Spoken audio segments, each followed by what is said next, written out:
it's got to be covered all the time, with those life-giving plants. So the annual is what they do. So annuals and perennials. And so the annual monocrops, of course, are a system that nature does not recognize as a natural system, and there's no way to sustain it. The only way to sustain it is by doing the things that humans are doing now. So applying fossil fuels, using plows and tractors, using fences, and ultimately a great deal of energy, because that is the only way to fight that constant battle against the perennials that would like to take the planet back and create more life. That's their job. That's what they're here for. And every time you do agriculture, you are fighting a battle against those perennial polycultures. So, it's one of the reasons it takes so much energy. So essentially, basically, monocrops aren't natural at all by any means, supposed to grow naturally, and humans have to basically fight an uphill battle with all this energy, TNT, as you said before, to grow those monocrops. Yeah. That's exactly the problem. And before we had fossil fuel, before humans had figured out how to use fossil fuel and to build those machines, so before the Industrial Revolution, what humans used instead was other humans. So this is why agricultural societies always end up slave societies, because anywhere from 80 to 90% of the population has to be enslaved to provide labor, and also draft animals, of course, come in handy. So those two, that's the way that it was done before. And what this means is that, everybody mentions, Athens is the great birthplace of Western democracy. 90% of the population in Athens was enslaved. Okay, and you can talk about the year 1800. That's the year that the fossil fuel age really begins. But in the year 1800, 3/4 of the human beings alive on the planet, fully 3/4, lived in some form of slavery, indenture, or serfdom. Okay, so for anybody to have leisure time, it meant that a whole bunch of other people had to be enslaved. And that has been the pattern for 10,000 years, is these highly stratified, hierarchical, militaristic civilizations. And that's what it requires. For anybody to have time to do the arts and sciences that we think of when we say civilization means that a whole bunch of other people have to be immiserated and kept in these horrible conditions, backbreaking labor from dawn to dusk. So I don't see this as a positive motion in human history. And Jared Diamond says that agriculture was the biggest mistake that the human race has ever made, in part because it's inherently unsustainable, and in part because it destroyed human society. It made us hierarchical and militaristic and violent and all that great stuff that we're fighting. And it goes back to this living pattern that's based on drawdown of natural resources and the inherent unsustainability and violence that's required to do that. So just a theoretical question on that one. If there was no agriculture today, so, none of it ever happened, would you think there would be, basically, the way I see agriculture, it did help, I guess, cities be formed, like things like TV, what we could basically call civilization today. If it was never formed, do you think that would still happen? Or would we have advanced the way we have? Or what's your opinion on that? I don't think so. I think that indigenous people who are living in a harmonic balance with their natural environment, with the living community around them, they have different technologies. They don't need to make those kinds of technologies. They have technologies that are spiritual technologies, and they have technologies that are about getting what they need to survive without hurting the land around them. And that's a very different kind of technology than the technology of agriculturalists, which are technologies of domination. So I think that they're very different. I mean, this is going to set you on a very different path in terms of what you think you need and how you think you're going to get it. I mean, a lot of people say, well, beavers make dams, so what's wrong with dams? And, my response to this is, well, when beavers make dams, what they create is wetlands. And wetlands are the most species-rich habitat on the planet. So they're making way more life when they build a dam. I mean, an extraordinary thing happens when beavers build wetlands. And contrast that to the dams that humans make. We create deserts behind our dams. We kill the forests when we make dams. Completely different. So I would say that there are ways to use technology. Humans always make technology. We are tool-building animals. But what kind of technology? Is it technology that's inherently democratic, that anybody can learn to make, anybody can learn to use? Or is it technology that requires hierarchy, that's going to require the destruction of your environment, which means it's going to be a violent process that's going to require a military? Because people don't willingly give up, their trees and their soil and their water and their fish and everything that's destroyed by industrial processes like mining. And the only way that I think, we're able to have this in the industrialized world is that we live behind a military barricade. So we outsource the violence to other places, poor places, and, we pretend that it's not happening. But it is happening. And, right now people in China are dying to get the rare earth metals that create the magnets for windmills. Everybody, we're going to go green, we're going to build windmills. They're just amazingly destructive process to get those rare earth minerals out. It just creates toxic sludge all over the land. So here's these people in China, like literally, dying so that we can pretend we're being green by making windmills. And it's not moral, it's not just, and it certainly isn't sustainable. So I think we're going to have to look past that barricade, that military barricade, and really acknowledge the cost of this way of life, and that, there's a basic value problem here. Does the world exist for us to use, or are we simply one more participant we need to take our place again as life-affirming participants in those biotic communities? Otherwise, we're all dead. I mean, it's a kind of a grim choice at this point. We're out of time. Yeah. Yeah, for sure.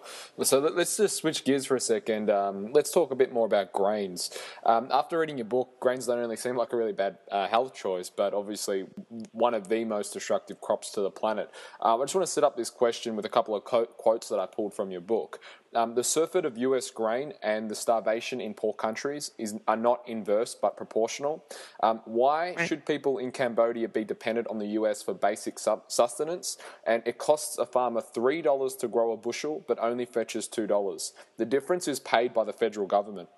So corn, now we know that corn is cheaper to buy than it is to sell, and obviously the difference made up by the US government. So can you please explain why the US government subsidizes corn, and how does it actually affect the rest of the world? Yeah, this is a real problem. There's essentially 6 corporations that control the world food supply. That should scare people. 6 corporations control the world food supply. What are the 6 corporations? There's Continental, there's Cargill, Monsanto. I'm trying to remember what the other ones are off the top of my head. I should have written this down before you called. Anyway, Cargill and Continental, for instance, they each account for 25% of the grain trade. So 2 corporations control half of the grain around the entire planet. But that should be terrifying. Cargill is the third largest privately held corporation on the planet. Third largest privately held corporation on the planet. And there's 5 companies that control 75% of corn, and there's 4 that control all the soybeans. So it's like, it's a monopoly. Because they have a monopoly, this is what they're able to do. They can drive the price of those grains below the cost of production, which is to say that no matter how hard farmers try, they cannot keep their heads above water. There's no way. And so they are always having to produce more just to try to, make ends meet. So every year there's more of a surplus, and every year they can get less money for it. And so then the next year they've got to go out and do the same thing. And, hand in hand with this, of course, is more fertilizer, more of these industrial processes, this endless battle to try to force these plants to produce, even bigger seed heads and shorter stems. And now we've got genetic engineering, which is its own kind of nightmare. But anyway, that's what's going on sort of economically, that these poor farmers, there's no way for them to do this. I mean, they would be out of business immediately. And that monopoly power means that they can, that those corporations can make the price that low. So what happens is the U.S. government steps in and gives subsidies to the farmers. And that is just a direct contribution right into the profit margins of those corporations. It didn't used to be that way in the United States. We used to have a completely different kind of farm policy because they recognized that those surpluses were always going to work against farmers. So that all changed, and now it's all just about, corporate profits. I think part of the reason is that way more people used to farm. I mean, half of us used to live on farm. It wasn't that long ago. Now farming is a statistically insignificant occupation in the United States because it's less than 3% of the population. So people don't have a clue what's going on in farm country. But what's going on is actually a lot of suicide. Suicide is the number 1 cause of death for farmers right now in the United States. In other countries, that's true as well. But that's how grim the situation is, okay? No matter how hard they work, they can never make back their production costs, let alone enough money to live on.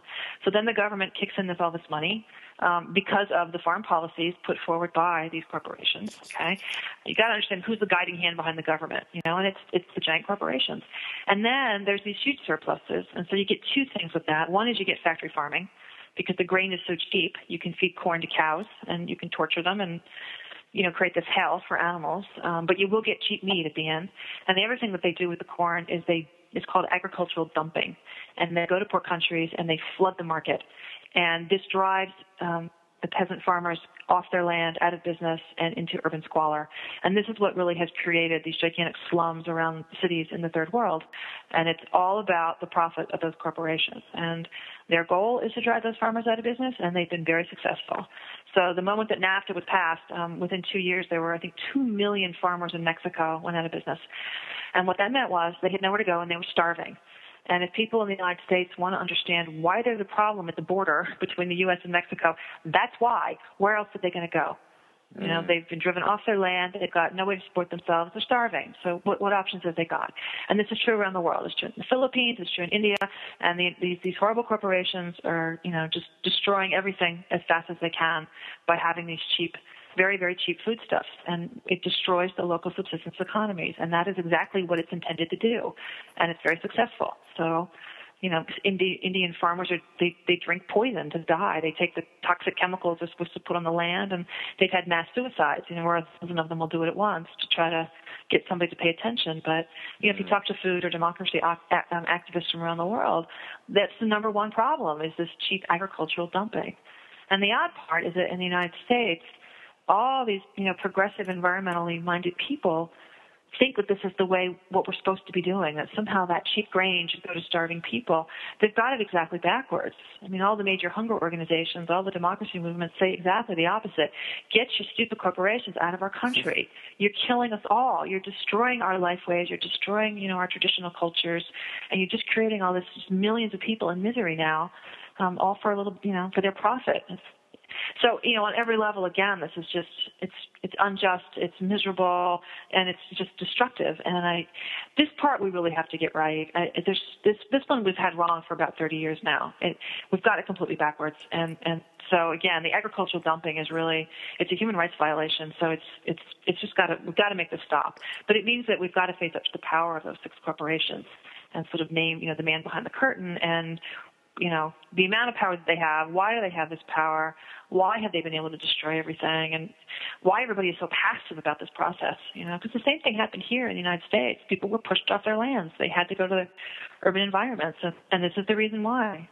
It's because they were able to drive that price so low. So does that answer your question? Yeah, and then some. So just to, I guess, kind of put a summary on what you just, kind of said, was the last place on earth where you would want cheap US grain to go is somewhere like Cambodia or a third world country, because of the fact that when they do get that grain, the farmers can't compete with the price of the US grain. So then because they can't compete, people start, buying the US grain, and they eventually go out of business. They can't support their family, and that's obviously an industry for the country that is going to produce revenue for the farmer and for the community. And because the US and people keep sending cheap grain, it's basically destroying the whole economy of that country. Is that correct?